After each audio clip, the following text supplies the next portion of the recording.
Shalom, everyone. I'm Amir Tsarfati, and this is one more episode of our Anchor podcast, the anchor that is our hope in this troublesome time. And today, here in the Jezreel Valley, we have the honor of hosting Rawan Osman, one of the loudest and the most courageous voices from originally the Arab world, from not far away from this part of our country.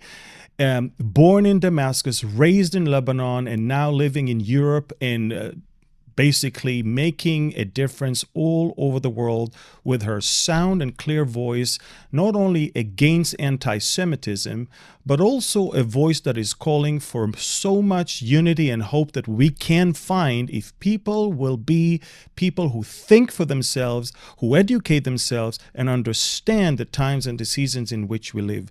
So, without further ado, Rawan, shalom, and welcome to our studio. Shalom. Thank you for having me, Amir. Yes, we tried to get you quite a few times over here because, honestly, I'll be very honest with you, I never heard about you until October 7th. And ever since October 7th, I get to see you almost every day on social media.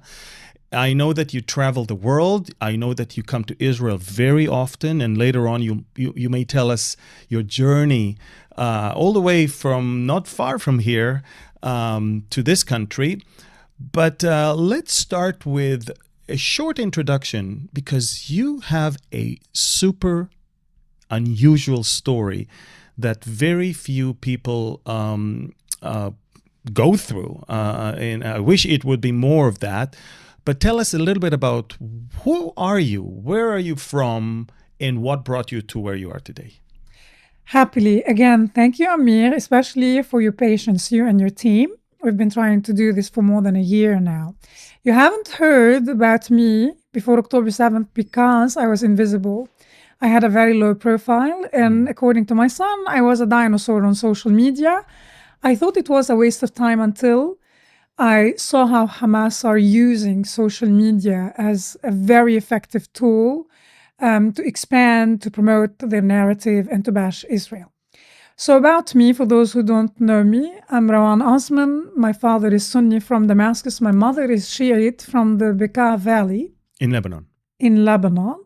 That is where I grew up the first 18 years of my life because my parents wanted to send us to one of the best schools in Lebanon. It was a French Catholic school. It still is one of the best schools.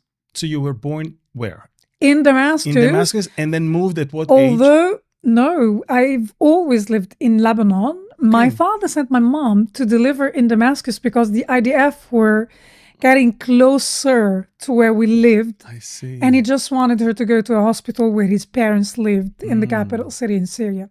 Okay. So when I'm asked at the airport sometimes, so why are you born in Damascus? I say because of you, because of the IDF. But jokes aside, I grew up in Lebanon attending a French Catholic school. I grew up in a very tolerant society, especially that my mother is the daughter of the Lebanese Civil War, a devastating war that claimed the lives of more than 150,000 Lebanese. And at a certain point, the Lebanese thought this is not the best idea and it's not worth killing each other for the Palestinian cause. So when you say, give us a little bit background, because a lot of people, what you just said, people don't know. It was mostly because of the Palestinian cause that the Lebanese themselves fought against one another, and 150,000 people were killed throughout that war. Let's say very briefly that a part of the Lebanese supported the Lebanese cause and another did not. Mm-hmm. So let's say that those who were more on the left side of the political spectrum supported Arafat and his plight. While he lived in Beirut.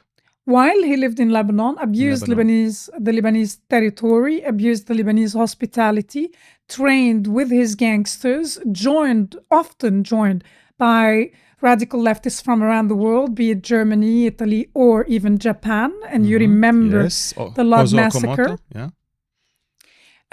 So this is where my mother grew up, between those two camps, one supporting the Palestinian cause, one opposed and saying, especially the Christians or the Lebanese minorities, who were saying the Jews are not our enemies, actually. The threat comes from elsewhere.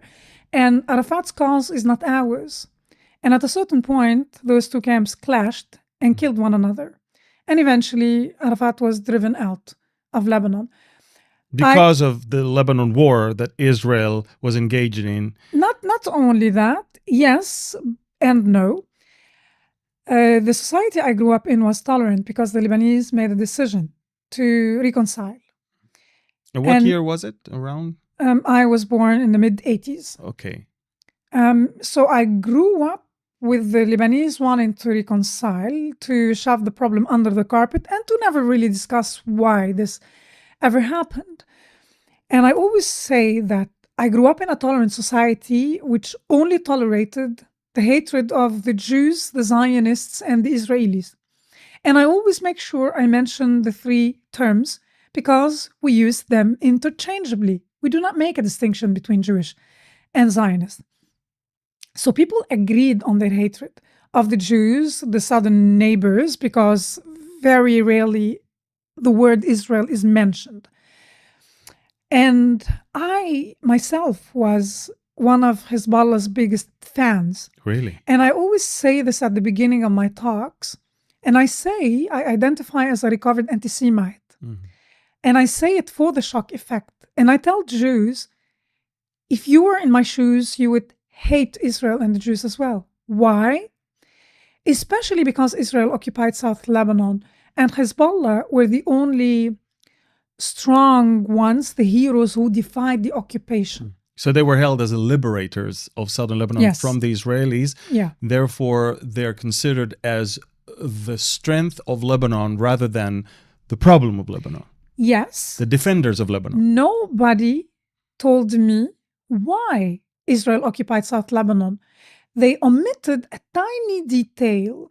For more than 10 years, Arafat and his gangsters, joined by the radical leftists that I mentioned earlier, abused Lebanese territory, trained, and occasionally sent men and women infiltrating the borders and targeting Israeli civilians. Yep. In Jewish towns like Nahariya and others, places where Israeli military camps that were infiltrated from the air and from the sea and from the ground. And that was the reason why Menachem Begin decided to... At a certain point, to create a buffer zone. Exactly. After giving up on diplomacy, especially when Hezbollah expanded their work beyond Israel and targeted Israeli diplomats and their family members in Europe and in South America. I didn't know all this. So it was really easy to hate the Jews in Israel, where I grew up, especially that there were no Jews left in the so-called Arab world to contest whatever the state told you about them. And I also attended the French Catholic school. So there was a Christian anti-Semitic dimension to my perception of Israel. Every year around as Pesach. Christ killers. Of course. Exactly. Every year around Pesach or Passover, the entire school, which I attended for 15 years, gathered in the big theater and we watched the same film, The Passion of the Christ, not the one Mel Gibson made, an older version, but not less graphic. And the message we left the theater with is the Jews could have spared the life of baby Jesus, but instead they spared the life of a thug. Which is, by the way, exactly opposite to the gospel. Yeah. The gospel is that Messiah actually came to die for us. He could have not been spared. He chose to die. And the funny thing is that religious people that don't read the Bible twist it and turn it into there's a group of people that killed him and therefore we need to hate them. And even the Vatican in the 60s absolved those Jews from that original sin, but the news didn't reach Lebanon. Maybe. So I grew up with multiple dimensions of hatred, sometimes politically motivated, sometimes religiously motivated. But also at school, we learned, and in Lebanon, for those who don't know, we have one curriculum. So whether you attend a private or a public school, you learn the same thing. We learned the story of Palestine. And it's a very short and simplistic story. It's probably 3 pages, if I remember correctly. The antagonist in this story is called Theodor Herzl, who else? And he invented Zionism, and according to his plan, to his project, the Jews of Eastern Europe were going to come to the Middle East and take Palestine from the Palestinians, therefore they suffer. You also learn the date and the content of the Balfour Declaration and the date of the first World Zionist Congress in Basel, Switzerland, implying that the West enabled the Zionist project. And I think the most problematic aspect of that story is that we internalized that Palestine was a country. So coming with indigenous people. Yes. Yeah. You just learn Palestine was a country, and if you are a decent person, you're supposed to stand with the oppressed, with the underdog, against those Jews who came from Eastern Europe. In my case, I was lucky that in my mid-20s, when I decided to take a course in Europe, the natural choice was then you moved to Europe? France, because I spoke the language, and I landed in the Jewish quarter in Strasbourg. France. In France. Now, I knew my accommodation was in the Jewish quarter, but I thought that quarter was like the Jewish quarter in Beirut or in Damascus, where no Jews were left. Anymore, yeah. Except Strasbourg, the Jewish quarter in Strasbourg had a lot of Jews. I had an epiphany. Panic attack that I had the first time on the first day when I saw Jews, 4 Jewish men who didn't even look at me. A little earlier, I was telling you, Amir, about my experience coming to you from Jerusalem on the train. Yes. When I realized I was the only woman on this carriage, and it was only men who realized they had a minyan and they stood up to pray. My first encounter with 4 religious Jews dressed in black and white was a little different back in 2011. So I had a panic attack, and I was embarrassed because I had a panic attack, and I stormed out of the store. And that triggered a question in my mind. Why did my body react this way? I'm not the fearful type. And I realized that for the first time in my life, I was sharing the same space with a Jew, the enemy. And for the first time in my life, in my mid-20s, I asked myself, why is the Jew my enemy? I've never spoken to Jews, to Israelis. And that set a journey, if you will, where I started relearning the history of our region. And I realized important things, such as those Jews did not originate from Eastern Europe. Obviously. Where do we hear on and on and on about Bnei Israel? Not only in the Bible, but also in the Quran. Obviously, they're indigenous to the so-called Middle East. I realized that the very concept of the nation state is modern. The Ottoman Empire collapsed after the First World War, and new countries emerged. Lebanon, Syria, Iraq, These are all etc. countries that are modern. These are not much older than Israel. So how come Israel is rejected categorically? So I started learning, and I was quite upset because it's rather disappointing when you understand that it is your side that bluffed you the whole time. Is not only brainwashed us and intensively indoctrinated us and incited hatred, etc., but they are the aggressors. They are the assailants.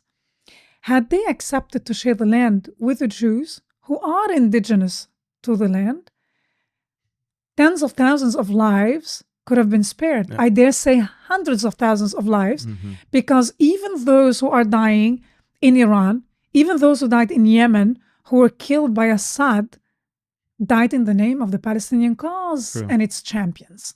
Yeah. And, a lot of people don't know that in the early 1920s, if I'm not mistaken, there was already a written agreement between Jews and Arabs. I'm talking on the 1920s. That recognizes, it's between Weizmann and Faisal, recognizing the right of the Jews over the land and asking that the Jews, who are the original they called it the original sons of that land, asking them to help build the Arab country around, such as, Syria, Jordan, Iraq, and all of that. The agreement was signed. Mm-hmm. We could have spared the whole thing, but Faisal was smart enough to add in Arabic one little thing next to his signature, pending on British fulfillment of their promises to us. But, thank you for saying that, but the British did fulfill their promises. Did fulfill their promises to, maybe some people are familiar with the Hussein-McMahon Agreement. Mm-hmm. So yes, the British promised the Arabs of today's Saudi Arabia, the Arabs of the Arabian Peninsula, land and rights and privileges in return for their support of the British against the Ottoman Empire. Yeah. And they did fulfill their promises. But not to the satisfaction of the Arab side. Absolutely. But they also made promises to the Jews. Now, today, when we talk about Palestine, people don't understand what they're talking about. Palestine, the British mandate of Palestine, consisted of today's Israel, and the Jordan. Gaza Strip, the West Bank, and the East Bank.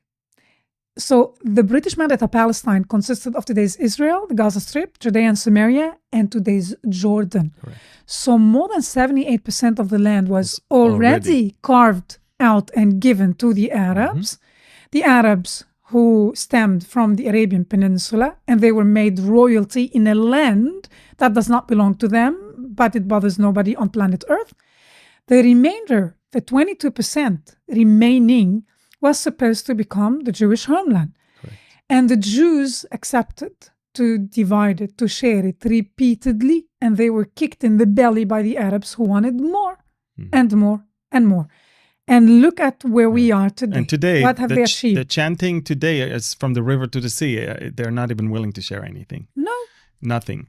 But my point is that to tell me that the newborn state of Israel is the reason for this conflict, it's baloney. Mm-hmm. It's baloney, because a lot of them collaborated with the Nazis, and that was before Israel was born. So the hatred has nothing to do with the newborn state, because the state did not exist.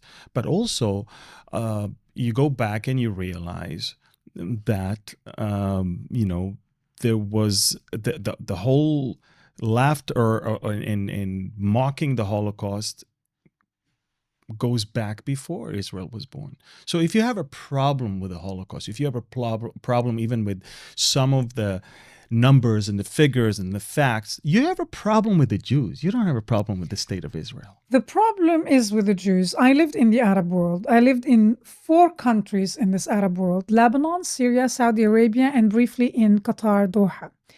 I know that the problem is with the Jews, motivated by Jew hatred. I disagree with you, Amir, on that tiny detail. I think a lot has to do with Israel becoming the first Jewish state. Why is that?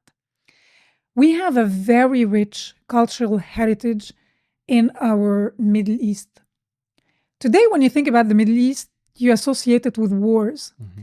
But the wheel was literally invented in this Middle East. Our cultural heritage comes from the abundance of diversity, variety. The Jews are the first to defy Muslim supremacy. They are the first minority to say, no, thank you, we will govern ourselves. And we will be equals. And we are open to peace. And this is what we want. But you have to respect us. I'm not a second-class citizen anymore. Now, if they get away with it, and Israel is a tiny speck of land, and you know this, you live here. If they get away with this, what are you going to do about the Maronites in Lebanon? Or, for example, what are you going to do about the Copts in Egypt?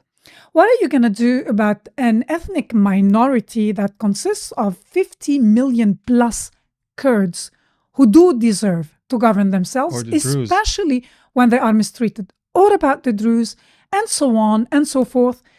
We have so many minorities who were abused for more than 1400 years, and the Jews are the first to say, no, we will govern ourselves.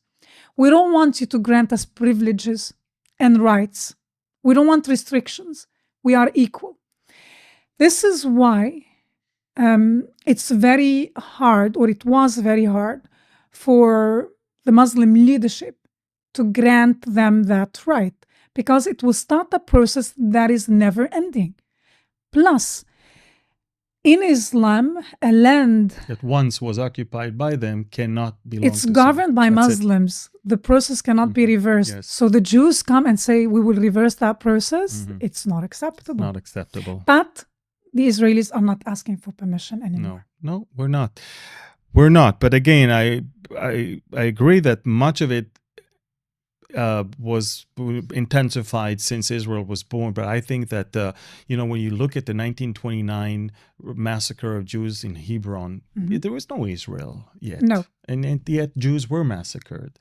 So it wasn't that Israel is a state, therefore we now can massacre them. It was the Jews are here. But you're right. The Jews are here in what used to be Muslim area, and they're stuck as a bone in our throat. Yeah. And we need to get rid of that. And now they've become defiant. Yes. So when Hillel Cohen wrote his book, Year Zero, 1929, he didn't write it to justify Israel's existence. He was literally looking, as a serious historian, for the point in time where violence broke out between the Jews and the Arabs of Palestine. Yeah. And he reckons 1929, the Hebron massacre, was the beginning. And why I tend to agree with him, because the notables of Hebron, Muslims who were neighbors with the Jews for centuries, stood outside their homes while they heard the cries of women and children, and they let it happen. More than 60 Jews were massacred.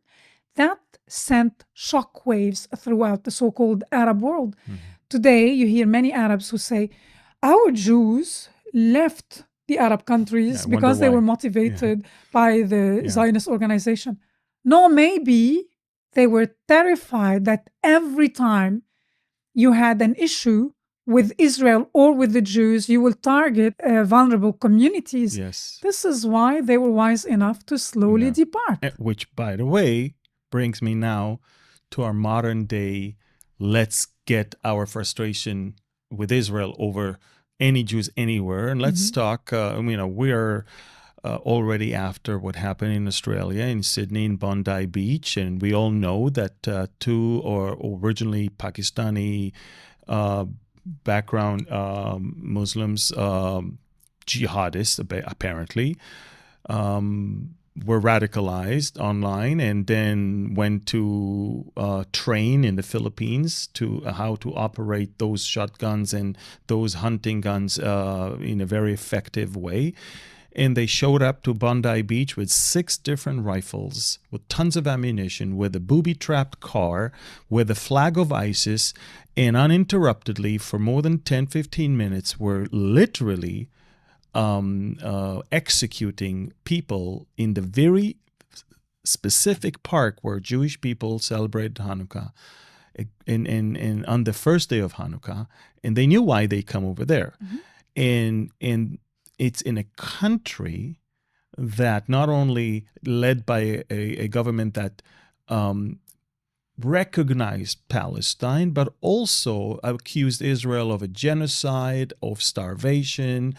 And the government I'm talking about, the government stood by a lot of the lies and the propaganda of Hamas and allowed much of the hatred to percolate in a way to that point. And we know that at least a 24-year-old son was part of some of the protests where they said gas the Jews. He was part of that. So it starts with words, but eventually it will be translated into actions.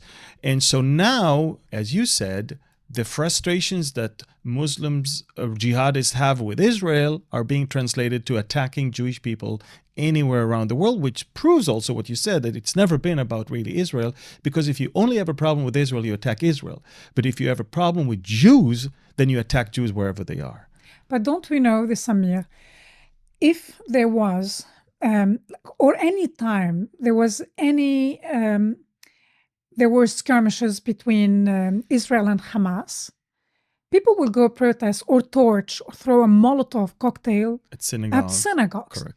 Or they try to intimidate an old grandma. Mm-hmm. This has nothing to do with Israel. Exactly. Your Swiss old neighbor, who happens to be Jewish, has nothing to do with the IDF fighting Hamas in Gaza.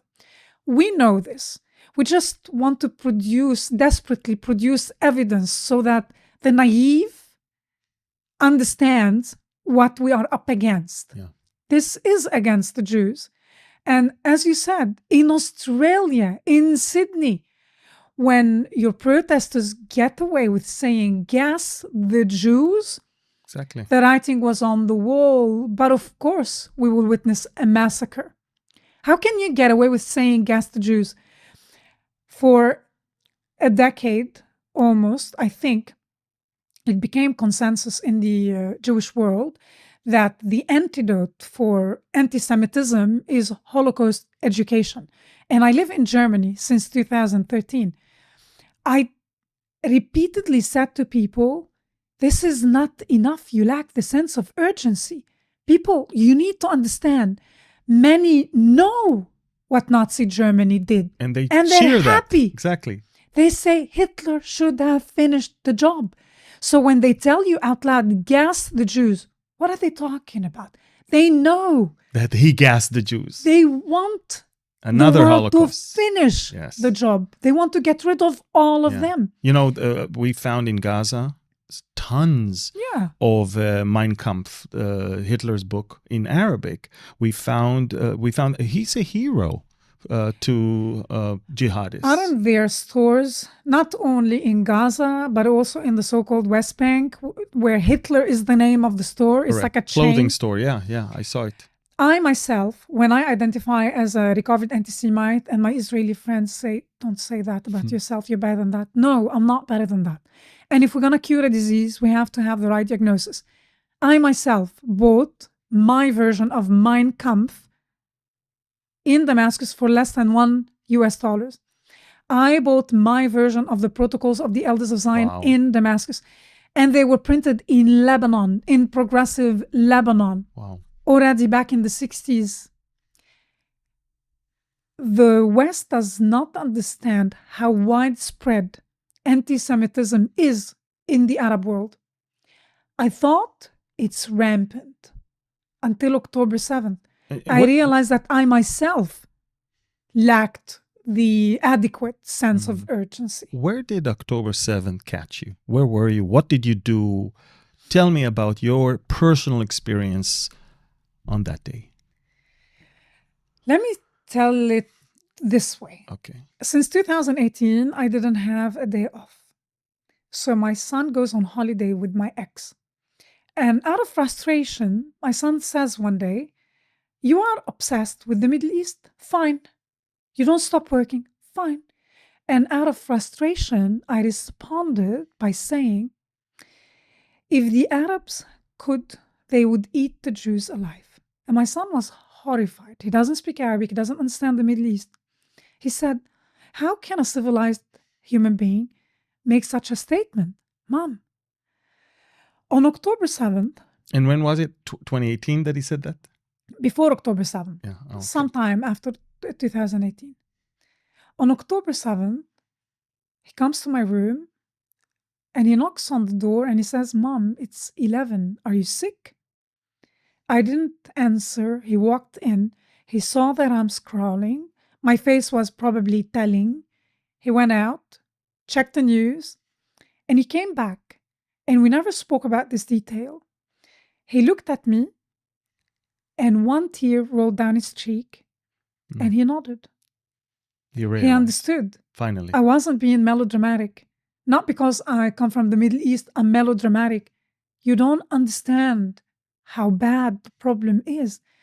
And when I saw what happened on October 7th, I realized that even I didn't understand how bad the problem is. And now in retrospect, nobody knew, none of us, how bad and how global the problem is. Seeing how the world reacted, first with a little sympathy when they saw how barbaric the behavior was, when they saw half-naked women paraded, when they saw children kidnapped, dogs shot dead. But it didn't last long. No. Even before Israel responded, the world turned against Israel. Why is that, Amir? So now, meanwhile, I became a public speaker and I travel around the world. A student in California told me, a student of Stanford University, told me when the first encampment took place. The first encampment happened at Stanford University on October 8, 2023. Exactly. This is unbelievable. Yeah. This is why the world turned against Israel, because the propaganda, the campaign, was prepared long before Hamas kickstarted this war against Israel that was meant as the final war. Mm-hmm. It is meant to build momentum, and they did build momentum, and it is designed to drain Israel psychologically, economically. Luckily for us, although we are dramatically outnumbered, and I say although we, I include myself, although our camp is dramatically outnumbered, it is quality versus quantity. And luckily for us, our enemies underestimated how resilient the Jewish people is. You know, I always use the two words, but God. I said, you can do whatever you want, say whatever you want, kill, lie, deceive, but God. Eventually, he will not be mocked, nor will he allow his people to be back in their land and then cause them to be destroyed here after he brought them back. So it's interesting because, I investigated October 7th a lot since it happened, of course. And because of my background also in the military intelligence, what was important for me personally was to ask myself, could that have been avoided? Or alternatively, what would have happened if they actually succeeded, if the original plan was actually executed? Because in April of 2023, I already shared on social media what the original plan is going to be, is all about. A simultaneous attack orchestrated and led by Iran, but from Iraq, from Syria, from Lebanon, from the West Bank, from Gaza, and also from Iran and Yemen as well. And it was supposed to be something that Israel would never be able to recover from. And you said luckily, you use that word. I say, but God caused the pride of Sunni Yahya Sinwar to say, I want to destroy Israel, but I want this to be written on Sunni's name and not on behalf. I don't want to be a little pawn played by a Shia mother that runs the whole show. We are the majority. We need to shoot the first gunshot. And he surprised not only himself, not only his own people. Most of the Palestinians didn't know it's coming, only the Hamas people. But he also surprised Hezbollah, and he also surprised Iran, and they were very angry with him. I know for a fact that they want to destroy Israel, but if he only waited, it would have been done in the way they actually had it planned originally. You know, Israel was not ready in the south. We were not ready because we thought it's going to happen from the north. And it's what we found later on the Lebanese border was 50,000 times more than what Hamas had. In other words, if they only fulfilled their plan to invade with the Radwan force from Had the they north, coordinated, and it would had they been- done that on the same day, the same hour, they would have been in Haifa within an hour. Because they were ready. We did not have enough tanks. We did not have had enough soldiers. And it was in the midst of Israel's inner division and craziness that weakened us and projected that weakness. Projected weak. And you know how it is in our world. If you project weakness, even though if you're not weak, but if you project weakness, it's like smelling blood. Yes. And like hyenas all around you coming. This is exactly what was happening around Israel. I believe a month before October 7th, I wrote something in Times of Israel, and I was warning. It was an appeal for the Israelis because I knew, I could feel it in my bones. Something terrible is about to happen. Really? Absolutely. So growing up in Lebanon between Muslims and Christians, I was always an atheist. If people tell you we are right, they are wrong, you choose to not to subscribe to any of the clubs because they are my family members, they are my friends. And I never believed this absurd idea of a creator being like Santa. He just watches you from the sky. If you're bad, he'll burn you forever, for eternity. And if you're good, you'll get rewarded. That sounded a bit absurd to me. Yeah. At university, later in my 30s, out of frustration, after the influx of refugees who came to Europe, where I realized there is no way, I can't keep moving. You can't escape the Middle East. It's part of who I am. I have to fight back. So I thought, I'd rather live in the Middle East, but I don't want to live in wars. So I have to find a way for us to push for peace. So I went to university to study Islamic studies, to understand from a neutral academic perspective, what do the Muslims want? How can we make them happy? And then I went to study Jewish studies to understand, what do those Jews want? How can we make them happy? And when I went to study Judaism, I realized something very strange. As an atheist, and spirituality has always been beneath me, I realized that I'm Jewish. What does that mean? So you identify more with what they say rather than with that side? Absolutely. The world made sense to me. Really? The realism I found in Judaism, the stories of the prophets, what Judaism brings to the world, brings to the table, the way, the perception of the Creator, it made a lot of sense. I know it sounds like a cliche, but in my world, the stars aligned. It made sense to me. And I had this feeling that I couldn't shake off, that I couldn't shake away, that I'm Jewish. I'm with friends and family. And I told the Orthodox rabbi, I told him, Shaul, I'm Jewish. And he choked on his food. Come again? What do you mean? And I told him, I'm going to convert Orthodox because all my life I dismissed tradition and spirituality.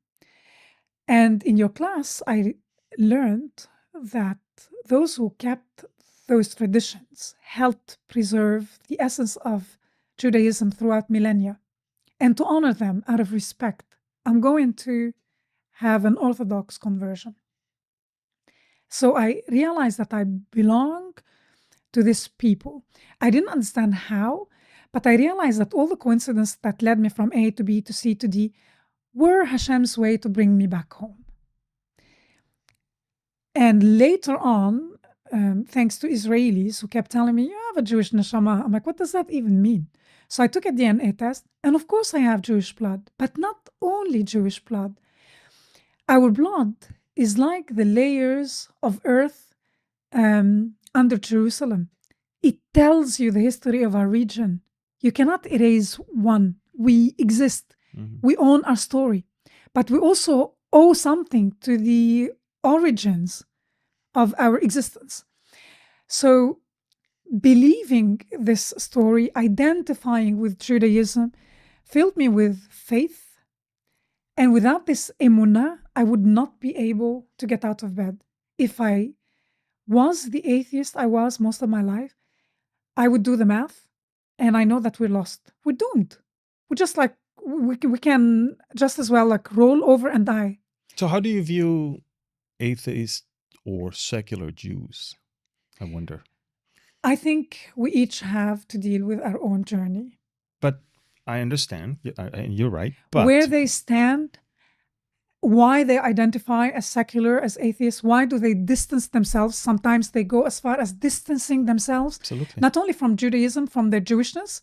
Why? I do not know. Well, I can tell you that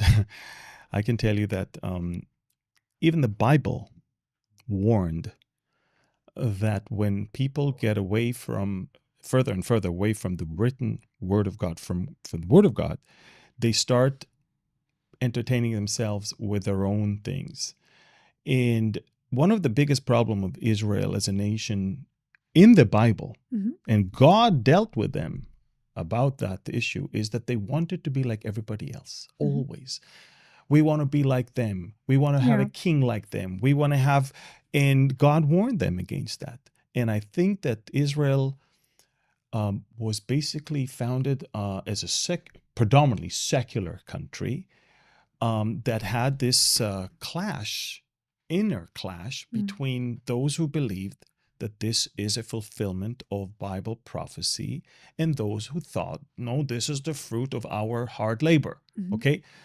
But you said that at the very beginning, and when we also talked before we started, that how moved you were when you saw Jewish men praying at the train over here, and how much you observed an exodus of Jews from hedonism and materialism and secularism towards faith.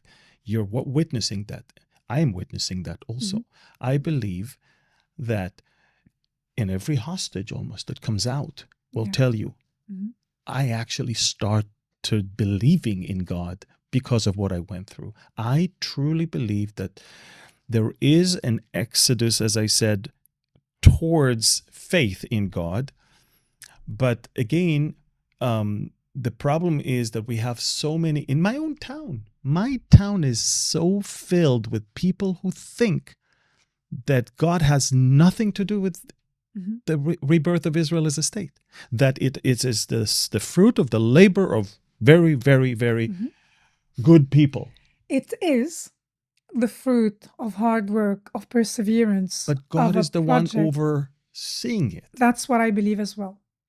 I had a professor who gave us a class about, on Zionism, and he is in command of his topic, of course, but he always argued, and he is from Tel Aviv, he always argued that early Zionism had nothing to do with religion, of course. Yeah. And I told him at a certain point, what did they call the movement? Zionism. Zion is in the name of the movement. Absolutely. I don't care if they kept kosher or not. They went back home. They went back to the source. Why on earth this particular part of the land?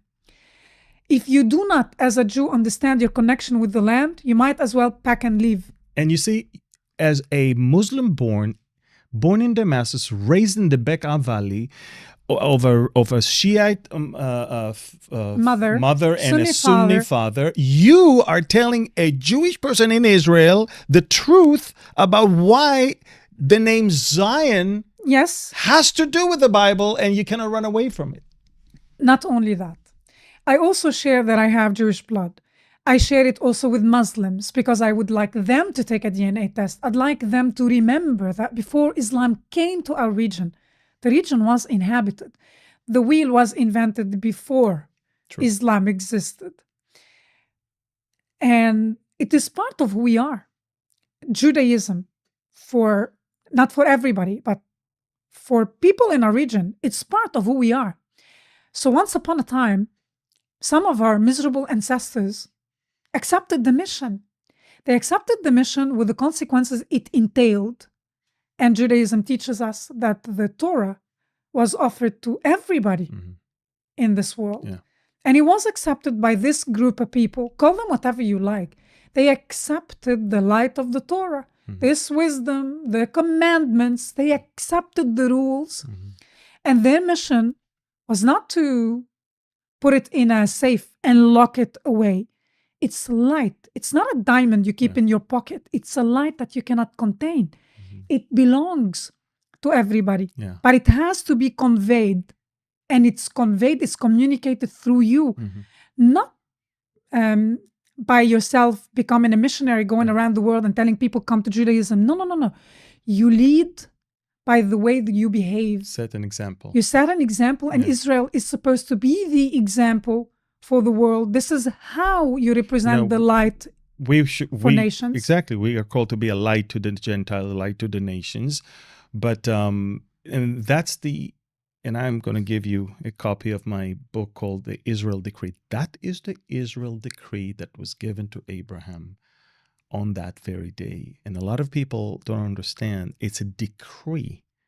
And it's a God-given decree that has nothing to do with Abraham's reply or setting any conditions. It was an unconditional covenant. I will make you a nation that will bless in the whole world. In that nation, the families of the earth are going to be blessed, and those who will bless you will be blessed, and those who will curse you will be cursed. And that's the first recipe in the entire Bible is right there. And then it's the 12th chapter of the book of Genesis, the first book of the Torah, which is one of the portions of the Tanakh, which is the word of God.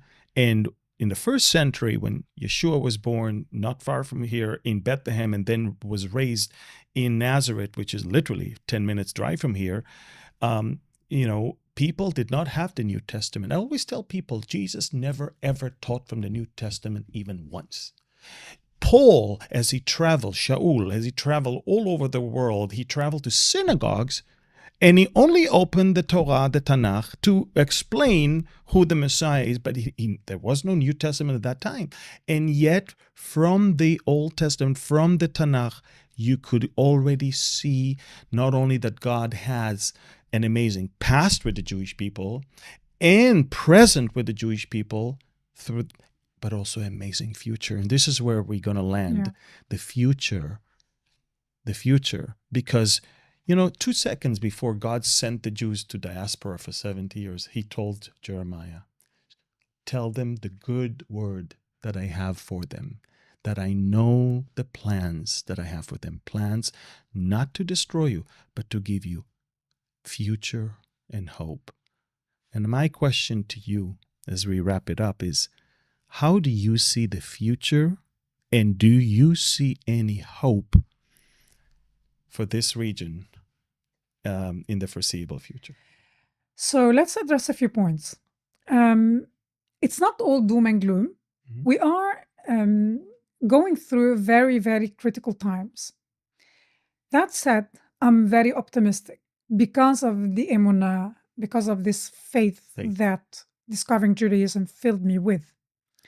As someone who's converting, I know that I'm walking towards the light. And I know it sounds like a cliche, but I truly feel that. And I'm convinced that we are doing the right thing, even if a million tells you as an individual, you are wrong. You're supporting the wrong side. We know we're supporting those who are fighting for the very existence, not only of Israel, but of the Word of God, of the Torah, and those 10 commandments, preserving this mission, and light will always prevail. We mentioned Islam, Muslims several times today. Let's clarify. 10 years ago, if someone told you a man wearing a kippah would be safer in Dubai or in Abu Dhabi than he is in Paris or London, I agree you with think whatever you're smoking, stop it. Yeah. But this is reality. Things are changing. While the West is turning against Israel, I do think that the support will come from this region where the Arabs understand that they don't have medical insurance, a pension system, their economies are failing, so much corruption, crime, violence, not because of Israel, not because of the Jews. Those who bless you will be blessed. Look at the UAE, look at Morocco, look at the countries that are adamant, that are devoted, obsessed with Israel and devoted to its destruction. Look at how they live. Look at their economies, what's happening to them. I believe that the people, the average person, knows in our region the problem is not the Jew. The problem is not Israel. And they are developing different relationships with the people of Israel.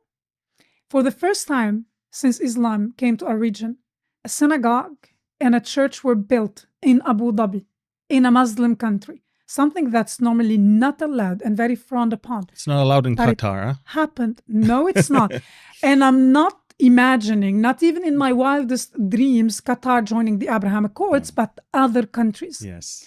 Qatar's role I'm is speaking. I'm poisonous. saying that, you know why exactly. I'm saying Yes. that because Tucker Carlson says that Christians are better off in Qatar course. than in Israel, which is baloney. Absolutely. There is no one that can wear that. This man is shameless and he has no idea what he's talking about. Yeah.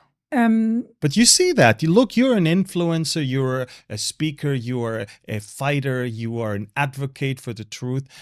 And I used to think that conservative Christians in America are always siding with Israel because they always side with the truth based on conviction that it's coming straight from the Bible, not just from politics. Mhm. Aren't you shocked to see what we see today, that the conservative camp in America is contaminated with so much inherent anti-Semitism, basically? I'm not, because we realized after October 7th how badly infiltrated the West is, especially the educational institutions, the educational system, not only universities. But the educational systems were always held by the left, and it's a hub of the left. So this is where Jew hatred became such a problem, and we were sleeping in the past 3-4 decades. Why would a country like Qatar, so powerful, so rich, they could contribute to humanity differently? Instead, they choose to invest massively in humanity departments to set them up, they set up academic disciplines to bring the system down from within. In the West, everybody has the right to be represented now. You have large parts of your society that are part of the electoral base who are demanding representation and can dictate. We reached a point where they can dictate what's going to happen in the West. And the goal, the ultimate goal, is to bring the West down from within. I'm not surprised. A lot of people are ignorant.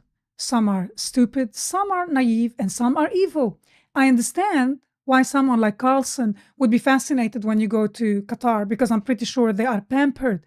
What I don't understand, why would someone go to Iran and be impressed? Iran, where they're killing their teenagers, girls, because they want to feel air in their hair. Why would you side with such a regime? Why would you teach in the West and then cry over Hassan Nasrallah's death and perceive him as a hero? What do you know about us? What do you know about the suffering of the people? And why are you indifferent when millions die? The world's worst abusers of human rights, some of the worst countries in the world, are the biggest champions of the Palestinian cause. It's not a coincidence. It's not. Nobody cares about the well-being of the Gazans, of the Palestinians, when you are indifferent to the suffering of your own people. I do not know what motivates them, but we have to acknowledge that some people are evil. It's a spiritual thing. I think it's spiritual, and you have a spiritual journey. It's almost a war against God. It is. It's a diabolic, satanic thing. If we fail to understand, A, that God is on the move, but B, Satan is angry, and I believe he's using his minions all over the world to brainwash people. And I'm always telling people, look, I understand if you quote, I don't know, maybe Quran or some philosophers, but I dare you never ever to use the Word of God, the Bible, quote and take things out of context and then turn them against Israel, because I think that's a line that when you cross it, God will severely punish you. You're going to pay in ways you do not imagine. You mentioned earlier that Israel should set the example that the Jewish people are meant to be a light unto nations. The only thing I'm worried about is not our enemies. It's the division inside. It's the division inside Israel. But the division is also stemming from people who absolutely who excluded God. But that puts more weight on our shoulders, and we are built to carry that weight. We bear a responsibility. Those among us who understand our mission have the responsibility to reach out to the other side, especially in Israel. No, I will not hate you because you're a radical leftist who is obsessed with the Israeli government, who thinks this is the source of evil. It is not. You're confused. And I have an obligation towards you as a sister, as a brother, to reach out and to find a way to bridge the gap. We have to. Absolutely. Once this is done, Israel is fine. Even if we have 1 billion enemies outside, God is with us, and Israel will prevail. Absolutely. And light is always stronger than darkness. Take this very little example. The world today says, we are anti-Zionist. We're not anti-Semitic. We have no problem with the Jews. I love how they say that. And then comes a young Arab Muslim woman wearing a headscarf in a shopping mall in Tel Aviv, blows out Hanukkah candles to show the entire world, to demask this claim. You are anti-Semitic, not anti-Zionist. You are anti-Semitic, and it happened here. It's a gift for you. In the heart of the Jewish state in Tel Aviv, someone does that. And now the world has to confront, like she put a mirror, she held a mirror up to their faces. And now we have to deal with it. We should call a spade and know how to handle the problem. And we can, as long as we prioritize bridging the gap within Israeli society. Wow, what a fascinating time we had here.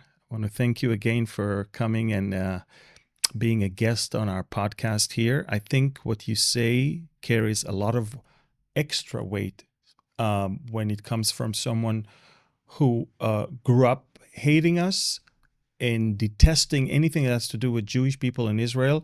You were basically, you grew up in the stronghold of Hezbollah in the Baalbek area.